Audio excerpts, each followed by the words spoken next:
নমস্কার বন্ধুরা, JS fresh কুকিংয়ে স্বাগত জানিয়ে আজকে চলে এসেছি নতুন একটি রেসিপি নিয়ে। রেসিপিটি বানানোর জন্য এখানে মুরগি মাংস নিয়েছি 500 গ্রাম, সর্ষের তেল, আদা রসুন বাটা, লবণ, পেঁয়াজ। একটা পেঁয়াজকে আমি 4 পিস করে নিয়েছি, তো দুটো পেঁয়াজ নিয়েছি। টমেটোটাকেও 4 পিস করে নিয়েছি।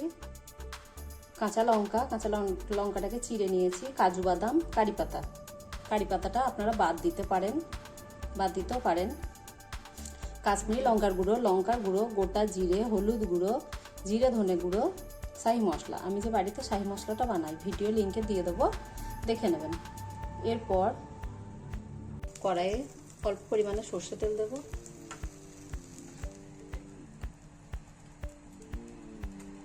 পেঁয়াজ দেব, টমেটো দেব,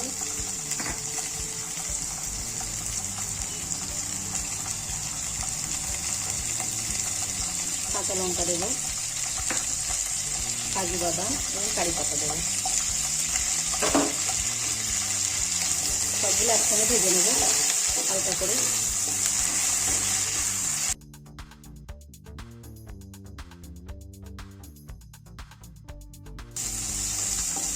ভাজা হয়ে গেছে, এবার একটা পাত্রের মধ্যে ঢেলে নেব। এরপর কড়াই সর্ষে তেল দেব,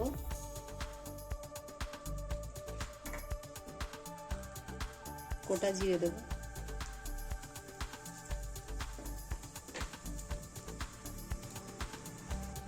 এবার যে লঙ্কা, কারি পাতা, টমেটো, পেঁয়াজ, কাজু বাদাম একসঙ্গে ভেজে নিলাম, ওটা আমি মিক্সিতে বেটে নিয়েছি, ওটা দিয়ে দেবো।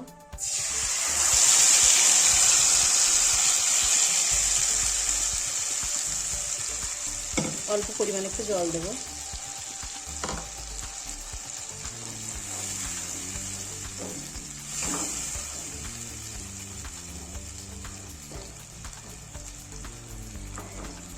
যে মশলাগুলো নিয়েছিলাম ওই মশলাগুলো একসঙ্গে দিয়ে দেব।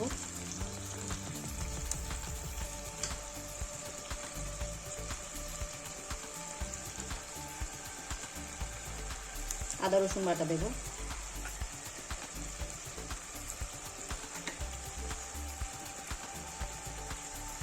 স্বাদ মতো লবণ দেব। এবার একসঙ্গে সব মশলাগুলো কষিয়ে নেব।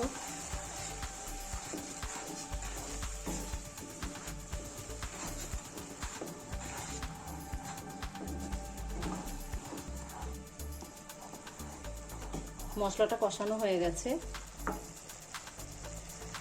এবার মুরগির মাংসটাকে দিয়ে দেব।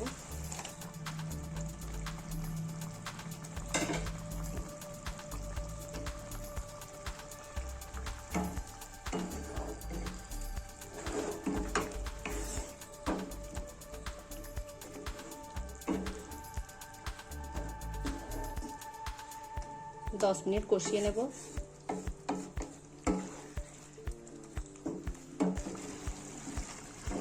অল্প অল্প করে জল দেবো আর কষিয়ে নেব 10 মিনিট। 10 মিনিট পর পরিমাণ মতো জল দেব।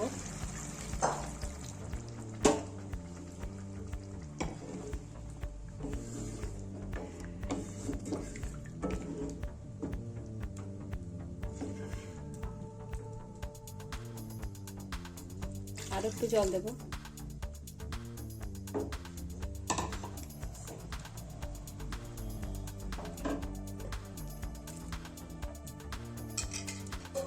ঢাকা দিয়ে আমি এটাকে রান্না করে নেব, মাঝে মধ্যে নাড়তে থাকবো। তো ওটাকে রান্না করে নিয়েছি, এবার একটা পাত্রের মধ্যে ঢেলে নেব।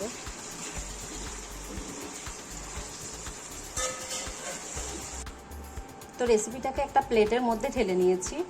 রেসিপিটি যদি আপনাদের ভালো লাগে লাইক, কমেন্ট, শেয়ার করবেন আর চ্যানেলকে সাবস্ক্রাইব করবেন। পাশে থাকা বেল আইকনে ক্লিক করবেন। ধন্যবাদ।